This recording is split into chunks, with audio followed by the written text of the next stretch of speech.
Capítulo 2, ele vai terminar, o Lucas, ele vai concluir o capítulo 2, retratando e falando a respeito da conversão dos quase 3.000 homens que se renderam a Cristo após o sermão de Pedro. Vocês que já leram o capítulo 2 de Atos, vocês vão bem lembrar que após a descida do Espírito Santo, Pedro ele vai pregar, ele vai falar, ele vai explicar o que estava acontecendo naquela ocasião, e após a sua explicação, o Hernandes Dias Lopes, ele fala a respeito dessa mensagem de Pedro, dizendo que ela é um exemplo para os nossos dias, que ela é um exemplo de pregação bíblica. Inclusive, dentro de muitos cursos de pregação expositiva e de pregação bíblica, os mestres, eles analisam, eles expõem esse discurso da forma como Pedro colocou, porque vocês vão ver que Pedro ele usa todo o Antigo Testamento. Ele fala das profecias, ele cita tudo mostrando que tudo no Antigo Testamento aponta para Cristo. E por conta disso, e pelo fato dele estar cheio do Espírito Santo, a Bíblia vai relatar do versículo 37 em diante do capítulo 2, que quase 3.000 pessoas se renderam a Cristo. Eu frisei na semana passada a expressão que Lucas usa, compungiu-se-lhes o coração, que é como se o coração deles fosse despedaçado pelo poder da palavra e pelo poder do Espírito Santo. Lembrando que é o seguinte, irmãos, esses primeiros capítulos de Atos dos Apóstolos, eles vão falar de um cenário, de um período de tempo um pouco posterior à crucificação e ressurreição de Jesus. Então tudo isso que está acontecendo no capítulo 1, 2, 3 e 4 é muito recente. A crucificação, a morte, a ressurreição de Cristo foi muito recente. Tanto é que o dia de Pentecostes é quantos dias mesmo depois da Páscoa? 50 dias. Então, para vocês verem, é muito perto. Então, tudo aquilo que aconteceu em Jerusalém no período da última Páscoa, que foi a crucificação e ressurreição de Jesus, ainda estava fresco na memória dessas pessoas. Então, vamos lá. Pedro foi usado por Deus para trazer 3.000 almas para a igreja, para Cristo. E depois disso, analisando ainda o finalzinho do capítulo 2, no versículo 46, olha o que Lucas diz. Diariamente perseveravam unânimes no templo. Partiam o pão de casa em casa e tomavam as suas refeições com alegria e singeleza de coração. Então, aonde eles iam diariamente? No templo, fazer as suas orações, os seus cultos. E o capítulo 3, ele tem uma estreita ligação com esse fato. Lucas, ele termina o capítulo 2 falando que era comum aos discípulos estarem no templo diariamente, todos os dias, e ele inicia o capítulo 3 falando que, mais uma vez, como era corriqueiro para eles, como era comum para eles, como ele já relatou, eles estavam indo no templo. E ele vai dizer, olha, Pedro e João subiam ao templo à hora nona, que é a hora da oração. Qual que é a hora nona? 3 horas da tarde. Por que hora nona? Porque o dia do judeu começa às 6 horas da manhã.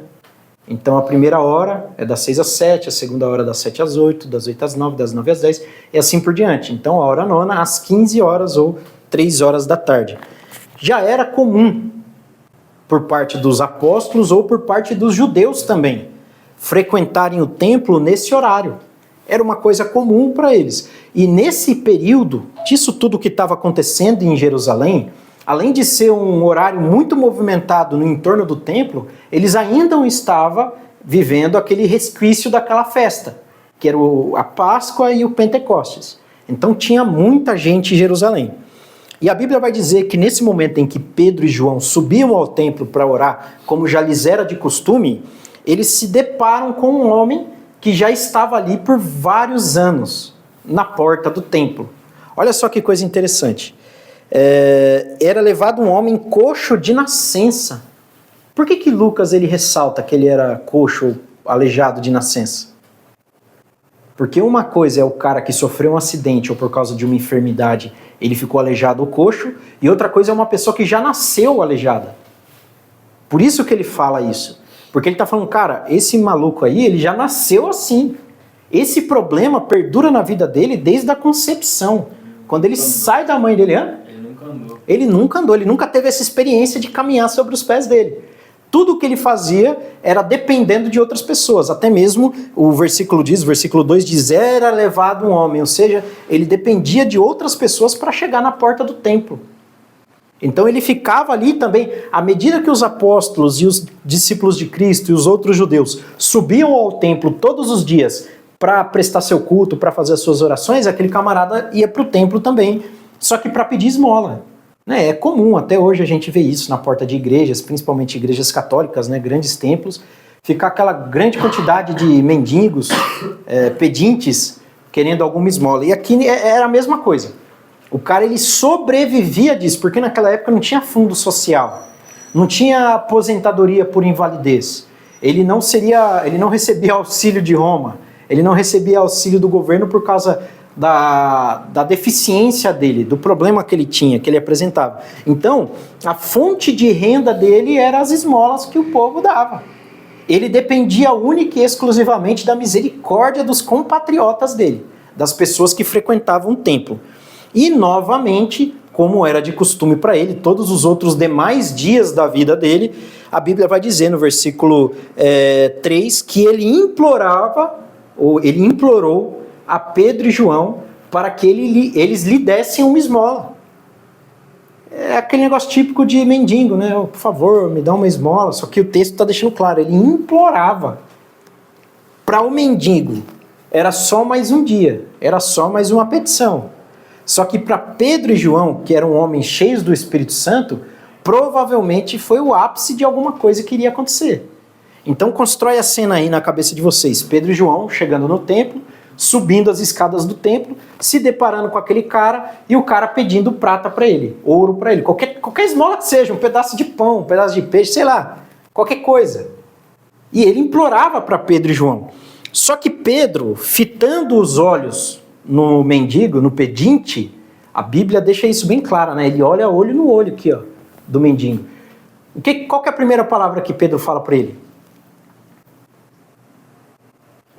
Olha para nós. Então era um negócio tão corriqueiro para aquele pedinte que ele já pedia sem olhar, já pedia sem esperança, entendeu? Era um negócio muito corriqueiro. Ele nem olhou para Pedro, para João, ele só queria a esmola. Ele só queria o que eles tinham a oferecer. E Pedro, ele chama a atenção daquele camarada, olha para mim aqui. E aí a Bíblia vai dizer o quê? Que quando Pedro fala isso para ele, ele começa a olhar atentamente para Pedro, esperando receber alguma coisa.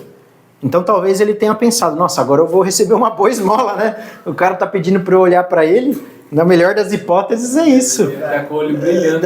Imagina só, ele nem olhava, dá aí, sei lá, com a canequinha dele, com a mão ali, me dá uma esmola aí. E agora Pedro fala para ele, olha para nós. E aí ele olha atentamente e Pedro, eu creio que essa expressão que Pedro utiliza, essas palavras que Pedro ele vai falar a esse pedinte, a esse homem coxo, é uma das grandes palavras da Bíblia. Porque Pedro diz, olha, eu não tenho prata e eu não tenho ouro, mas o que eu tenho, isso eu te dou. Em nome de Jesus Cristo Nazareno, levanta e anda. Olha só quanto poder essas palavras não carregam.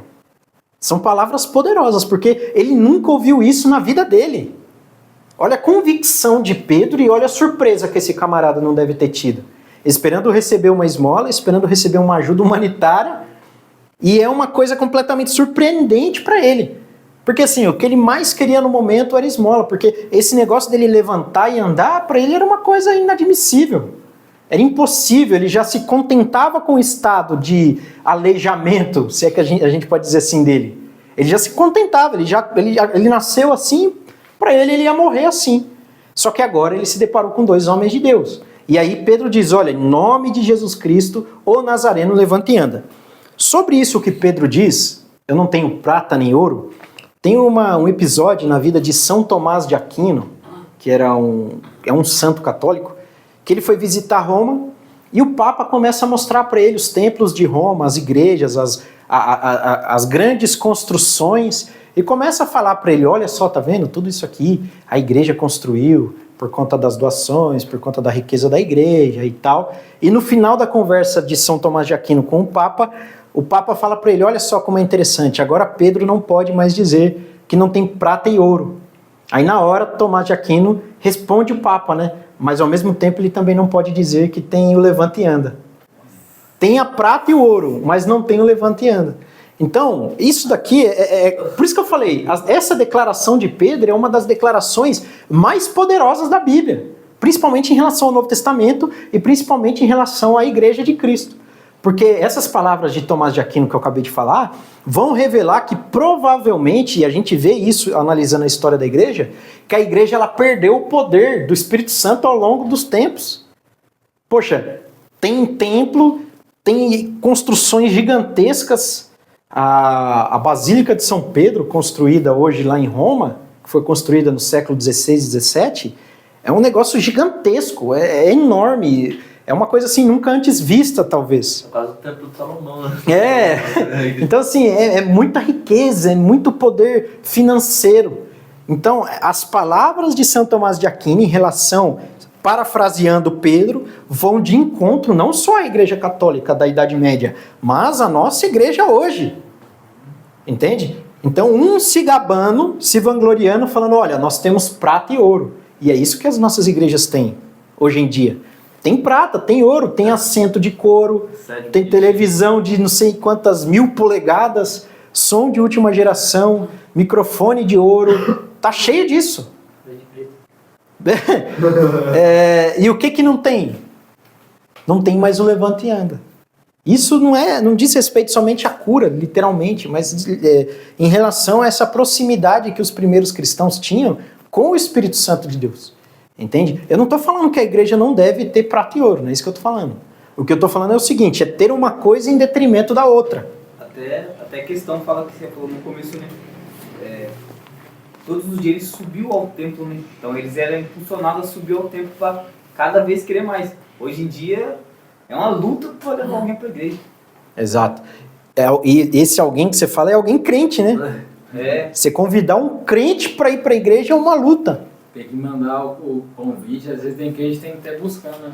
Para ir para uma oração, para ir para uma consagração, para ir para um culto diferente, para um ensino bíblico, é uma luta. É uma coisa assim que você fala, caramba, não era para ser assim, né? Era para convidar e o povo falar, caramba, eu vou lá.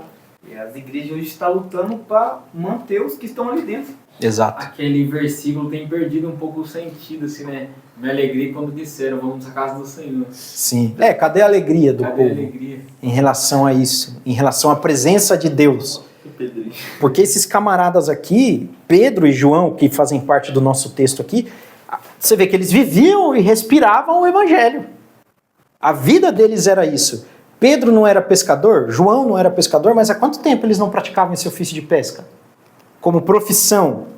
Agora a vida deles era isso. Inclusive, nesse ponto também ainda, eles dependiam das esmolas das pessoas.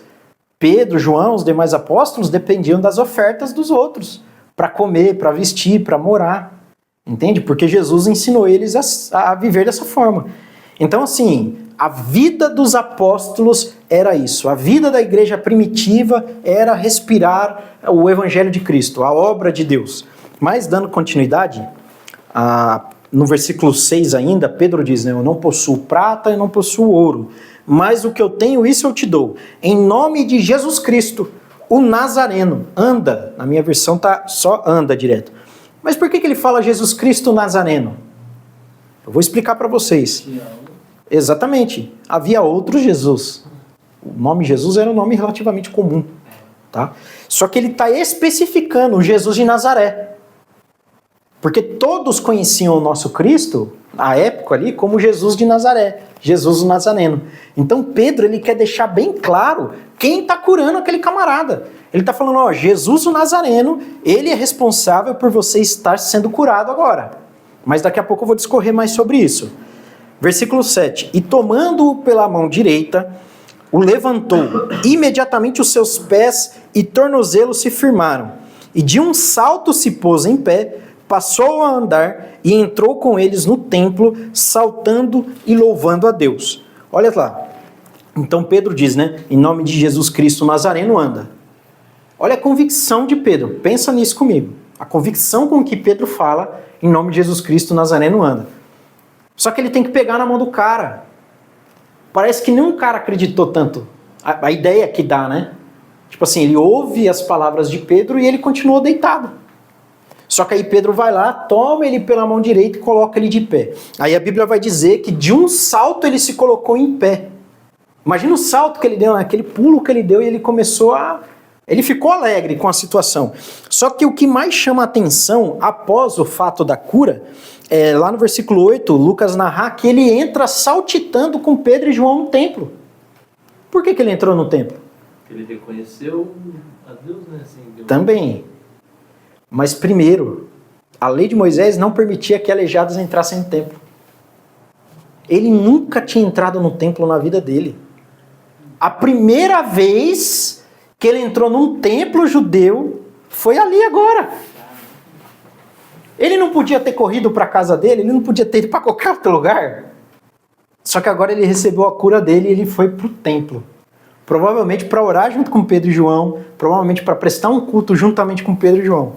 Na alegria do... Ele nunca entrou no templo, Não, cara. e, tipo, ele Porque nunca nem nada a andou. ver, velho. Ele nunca andou e entrou saltitando. Pra louvar. E o engraçado é que, tipo assim, depois que ele foi curado, ele já foi tipo direto pro templo. Às vezes quando nós tá no hospital, nossa, eu era muito assim, Deus, me livra daqui, eu vou te servir. Aí quando Deus me curava, eu voltava pro mesmo lugar que eu tava. Isso é um exemplo para nós, né? Porque quando as pessoas às vezes estão com uma enfermidade, um problema ali, ele ora, clama a Deus, faz até um voto, só que quando consegue o que estava pedindo, some. Não aparece mais, não dá satisfação para ninguém. Vai viver a vida Às dele. vezes as pessoas pedem um serviço, tá na igreja e pedem uma porta aberta, Servição. aí Deus abençoa com alguma coisa e ela some, não volta mais pro templo. Exatamente. Infelizmente é isso. No caso do camarada aqui, que a Bíblia não fala o nome dele, ele entra no templo assim que ele é curado. Versículo 9. Viu todo o povo andar e louvar a Deus. Lembra que eu falei que eles estavam vivendo o resquício das últimas festas, que Jerusalém estava lotado, era 3 horas da tarde, era praticamente a hora mais movimentada do dia, no lugar mais movimentado de Israel. Então estava cheio de gente. Tinha muita gente ali. E a Bíblia está dizendo que todo mundo viu ele levantar e entrar no templo e louvar a Deus. A Bíblia está deixando isso claro para nós. Versículo 10 ele complementa, né? E reconheceram ser ele o mesmo que esmolava assentado à porta formosa do templo. E se encheram de admiração e assombro por isso que lhe acontecera. Então, eles não só viram o camarada ser curado, como eles reconheceram. Eles sabiam da vida pregressa dele. O que isso significa? Todo mundo sabia que ele era um mendigo que ficava pedindo esmola ali por muitos e muitos anos. Olha o testemunho que foi a cura dele. Não foi somente o fato dele ser curado, mas o fato de as pessoas saberem que ele era aleijado. Diferentemente de várias curas que a gente vê na televisão aí, né? Um monte de aleijado que a gente não sabe se era aleijado, um monte de doente que a gente não sabe se era doente. Tem pessoa que foi curada 6 vezes do mesmo problema, né? Infelizmente a gente vê isso. Nesse caso aqui, está sendo bem específico e bem explícito. Só que Pedro, lembra que Pedro agora é um cara cheio do Espírito Santo. Cheio do poder de Deus. E ele vai aproveitar o momento, ele vai aproveitar a admiração que está narrando aqui no capítulo 10 das pessoas e vai introduzir mais um sermão. No capítulo 2 ele pregou, agora no capítulo 3 Pedro vai pregar de novo. Vamos lá, versículo 11.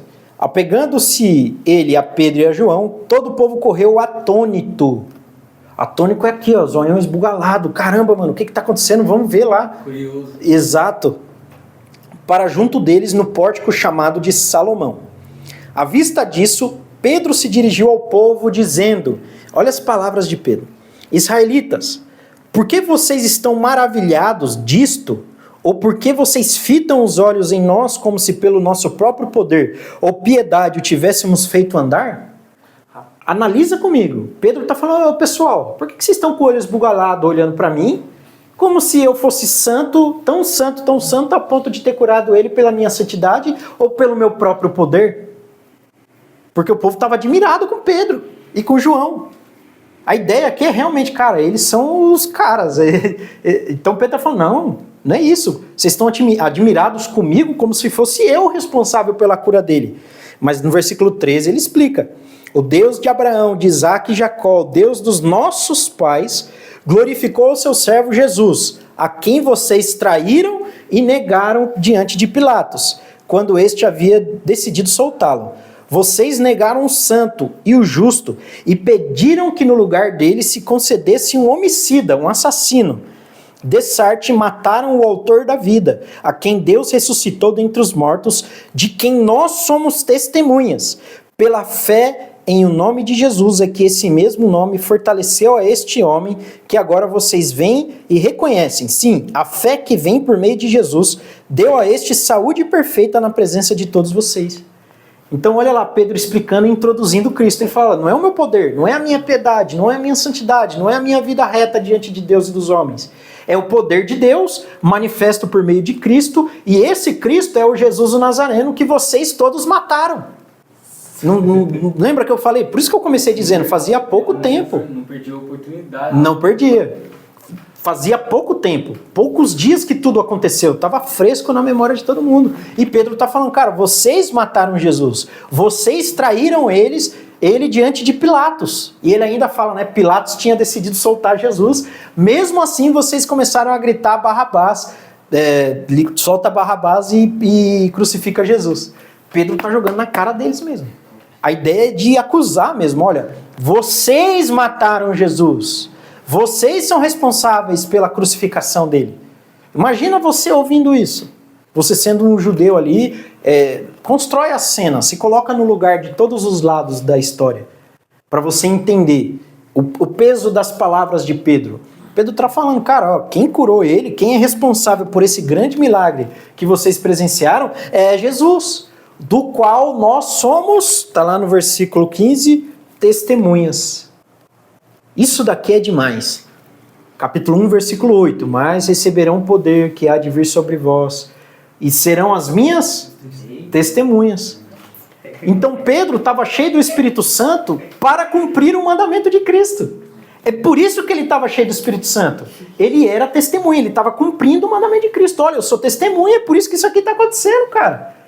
Ele foi curado, vocês mataram ele, vocês traíram ele, mas eu sou testemunha de que ele ressuscitou e que ele é o Cristo e que ele curou esse camarada aqui. Eu sou testemunha disso. O poder do Espírito Santo. O poder do Espírito Santo é manifesto aqui nas palavras de Pedro, cara. Grande, né? Quando a gente começa a analisar o que está acontecendo aqui. Vamos lá. Versículo 18. Deus assim cumpriu o que dantes anunciara por boca de todos os profetas, que o seu Cristo havia de padecer. Então Pedro está falando, olha, Deus já havia prenunciado pelos seus profetas que o Cristo haveria de padecer. E o versículo 19 é grandiosamente poderoso para nós. Arrependei-vos, pois, e convertei-vos, para serem cancelados os vossos pecados. Alguém está diferente aí?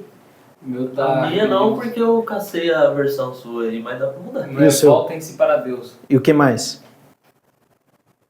Vou colocar na NA. Volte-se para Deus para que os seus pecados sejam cancelados. Isso aí. Praticamente todas as versões vão estar cancelados. Cancelados, apagados, remidos. Olha só, a ideia que Pedro está dando aqui é o seguinte. O arrependimento... Vamos voltar um pouco.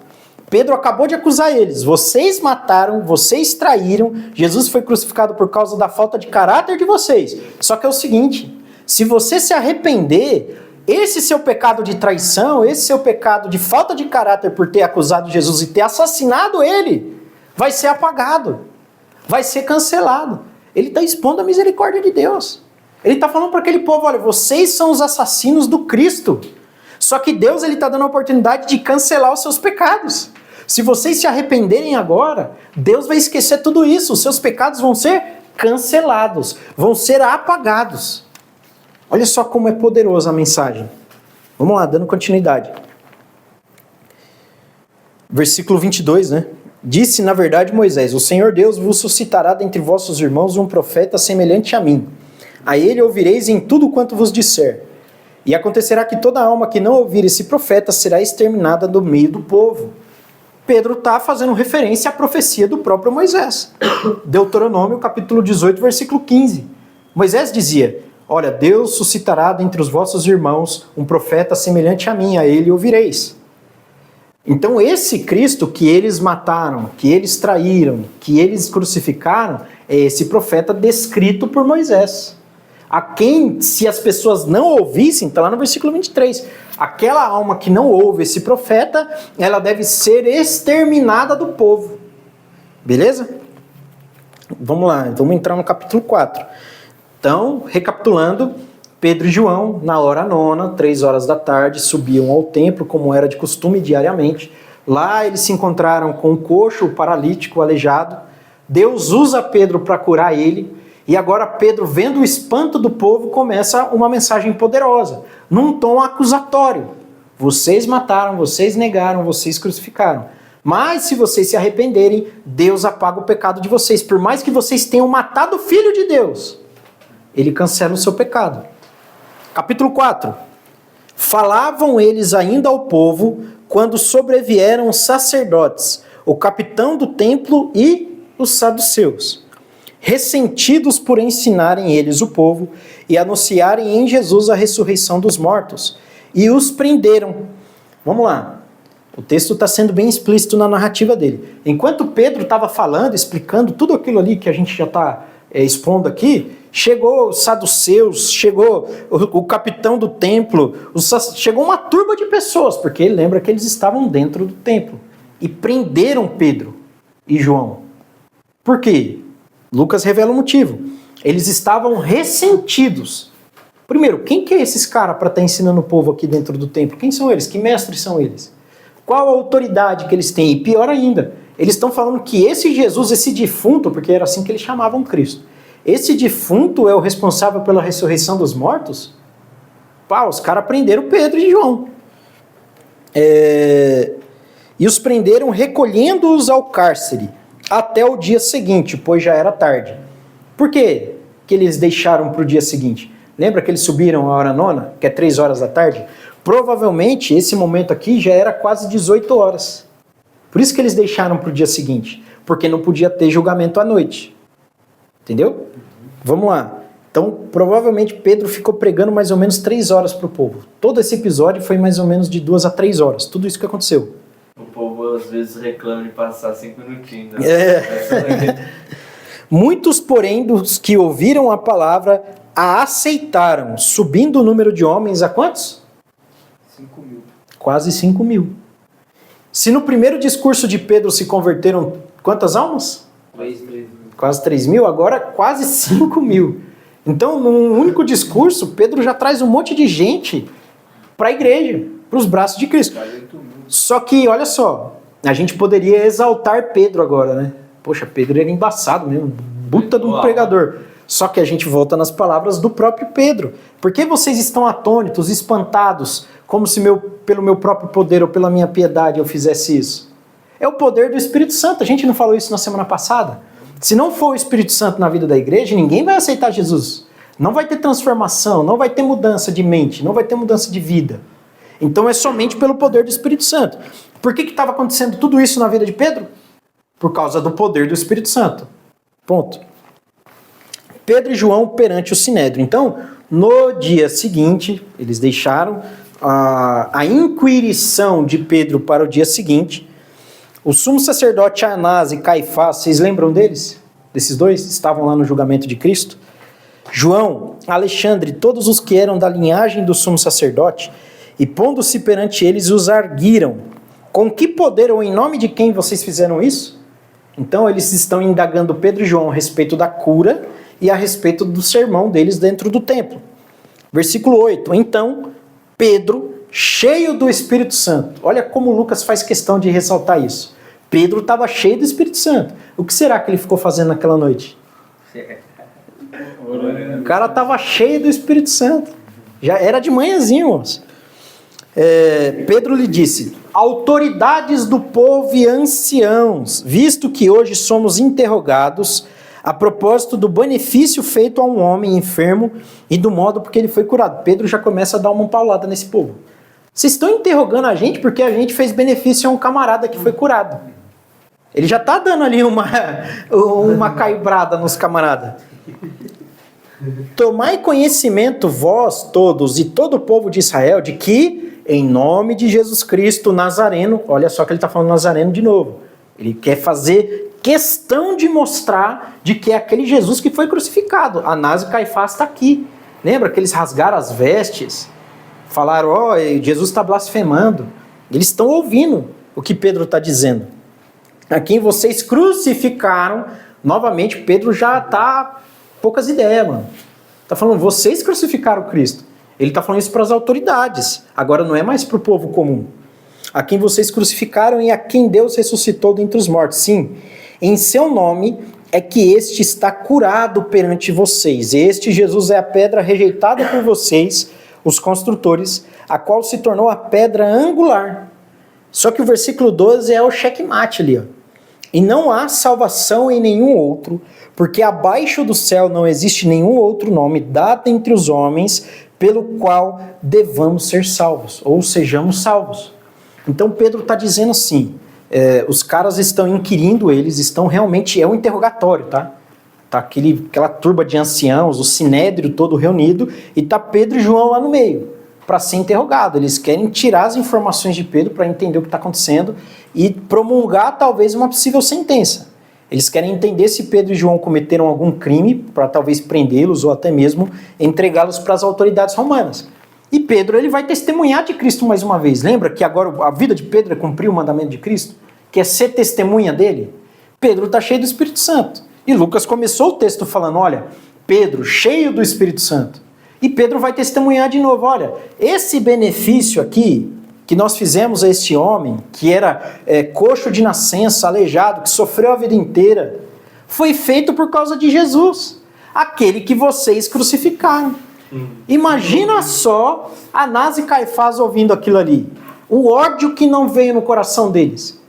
Caramba, alguns dias atrás eu quase morri para matar esse cara e agora tem gente falando o nome dele de novo.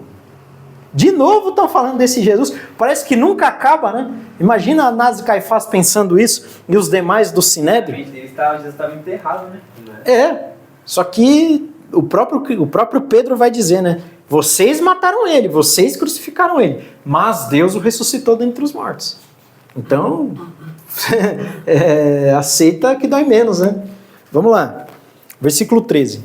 Ao verem a intrepidez de Pedro e João, sabendo que eram homens iletrados e incultos, admiraram-se e reconheceram que haviam eles estado com Jesus.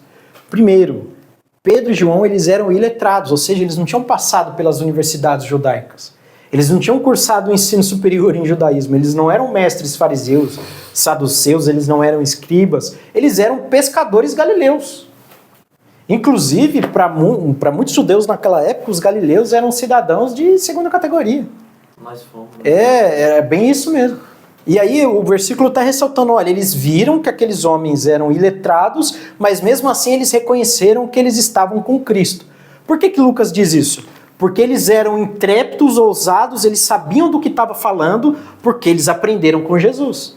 Tem crente que pega esse texto e fala, tá vendo aí, ó, se você é cheio do Espírito Santo, você vai ser bom de Bíblia. Nada a ver, mano. Nada a ver. Eles passaram quantos anos com Jesus aprendendo todos os dias? Lendo as Escrituras junto com Jesus e ouvindo Jesus falar sobre as Escrituras. Eu já vi um debate desse do rapaz com a menina querendo, dizer que não era necessário para ser pastor, para ter um cargo sem fazer nada de teologia nem nada, só Espírito Santo. Vacilou, né? O próprio texto demonstra isso. Até então que ele anunciou o Velho Testamento, né? Falando de Moisés. Exatamente, no capítulo 2 e no capítulo 3, ele falou a respeito dos profetas, ele citou as profecias. Por quê? Porque ele estava com Jesus. Por isso que o texto diz, olha, e eles reconheceram que eles haviam estado com Jesus. Porque eles sabiam que discípulo de Jesus era bom de Bíblia. Eles sabiam disso. Jesus era o mestrão ali, cara, todo mundo sabia quem era Jesus. Os ensinos de Jesus calavam a boca de todo mundo. Vocês vão ver, lendo os evangelhos, os 4 evangelhos, que numa determinada altura do ministério de Jesus, as pessoas ficam com medo de fazer perguntas para eles. As pessoas que queriam pegar Jesus em alguma palavra. Porque toda vez que eles faziam uma pergunta capciosa para Jesus, com más intenções, Jesus já jogava na cara deles o pecado, já arrebentava com eles. Então eles já estavam numa determinada altura com medo, né? Pedro aprendeu bem. É bem isso mesmo. E agora Pedro, estando com Jesus, ele aprendeu bem mesmo. É igual eu falei, quantas vezes eles não leram as escrituras juntos, quantas vezes eles não ouviram Jesus falar, eles caminhavam com Jesus todo dia, e a vida de Jesus era essa. Era pregar de manhã, de tarde, de noite, era orar de madrugada, era isso a vida de Cristo, e eles acompanhando. Jesus usava muito também o Antigo Testamento, né, ensinando. Sim, a base do ensino de Jesus é o Antigo Testamento. Todo o ensino de Jesus é o Antigo Testamento descrito. Não se foge ao Antigo Testamento, entende? Da mesma forma que nós, para pregar, eu estou pregando aqui, falo sobre a Bíblia, Jesus é a mesma coisa. O ensino dele baseava-se no Antigo Testamento. Paulo foi batizado com o Espírito Santo, ele se retirou para estudar, né? Exatamente. Não tem ministério sem estudo bíblico. Seja qual for, eu sou levita. Né, que o povo gosta de falar de levita aí, que não existe levita, né? Tem que ler a Bíblia, cara. O cara quer cantar na igreja, tem que ler a Bíblia. Tem que ler, cara. Você vai cantar sobre alguém que você não ama? Exatamente. Se você ama Cristo, você vai querer ler a Bíblia, cara. É inevitável. Não tem como separar uma coisa da outra. É igual unha e carne, não se separa. Se você tira a unha do dedo, sua unha apodrece, morre. É a mesma coisa, né? Vamos lá.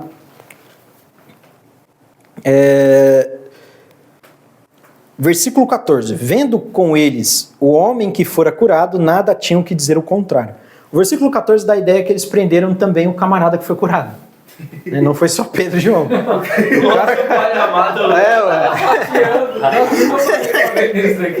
Já ganhou logo uma cadeia lá no primeiro dia. O cara deu um salto, você pôs em pé, foi glorificar a Deus. Que isso? E mandando-os sair do sinédrio, consultavam entre si. Então, eles tiraram agora Pedro, João e o aleijado da presença deles, e eles começaram a discutir entre eles ali sobre o que eles fariam com esses camaradas aí. Dizendo, que faremos com esses homens? Pois, na verdade, é manifesto a todos os habitantes de Jerusalém que um sinal notório foi feito entre eles.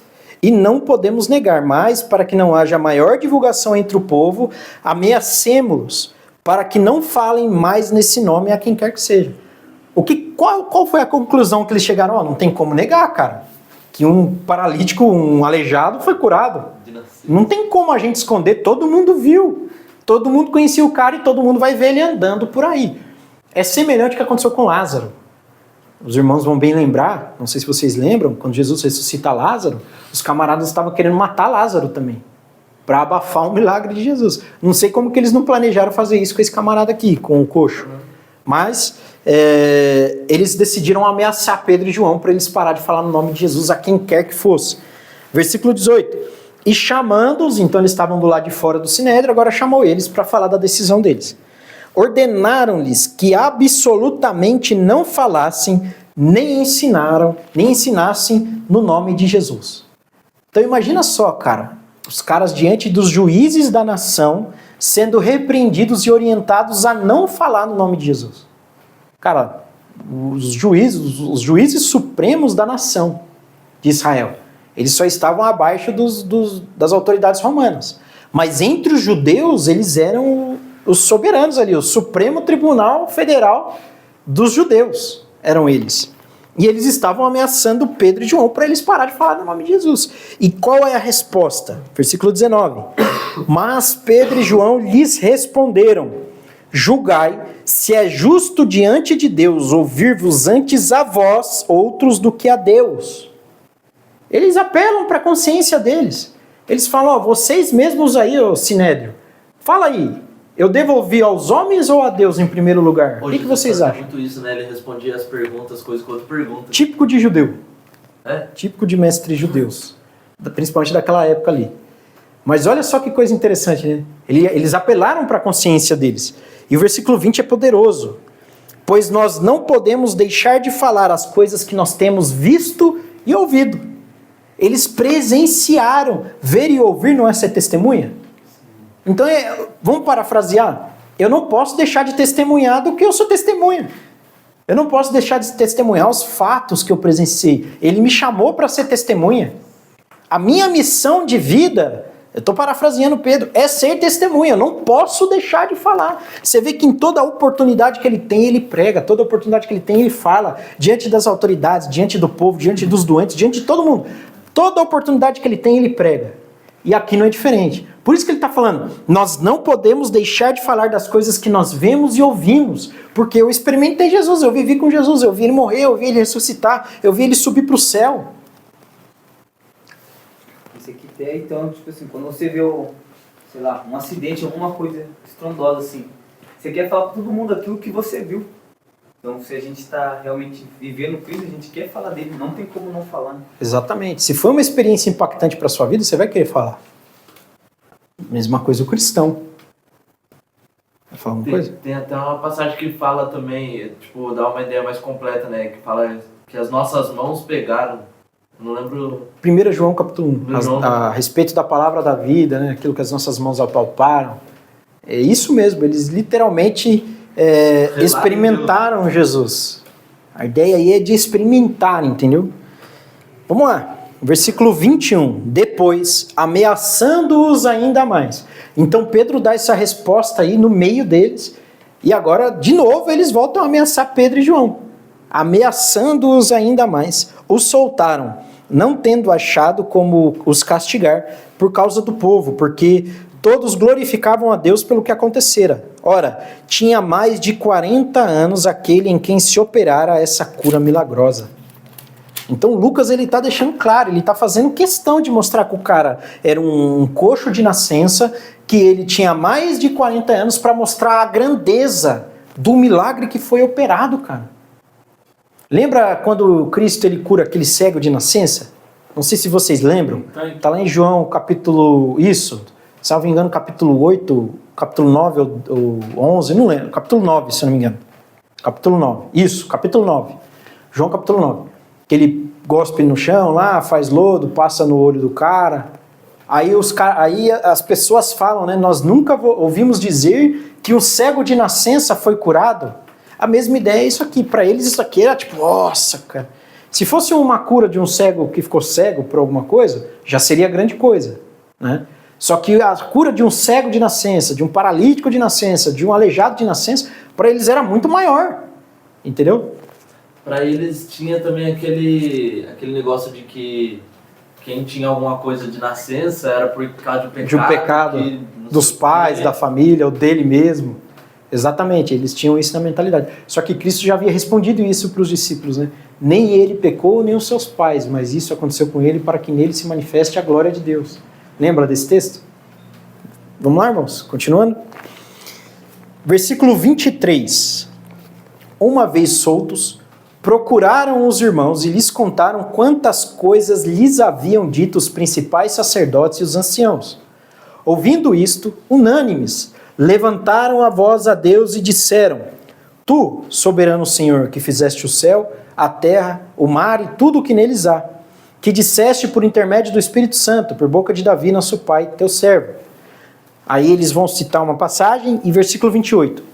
Para fazerem tudo o que a tua mão e o teu propósito predeterminaram. Vamos lá. Pedro e João, eles saíram da presença das autoridades judaicas e foram direto para a comunidade deles, contar o que estava acontecendo para os outros discípulos.